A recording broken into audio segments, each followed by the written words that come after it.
You ask Tiger to solve. This deals with linear equations with one unknown. The final result is x equals -2. Let's solve it step by step. Group all constants on the right side of the equation. Add 7 to both sides.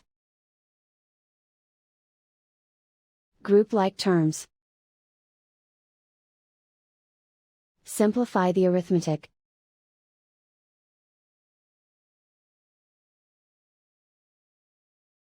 Convert the x into a positive number.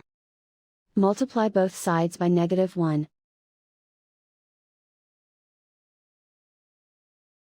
Remove the ones. Simplify the arithmetic.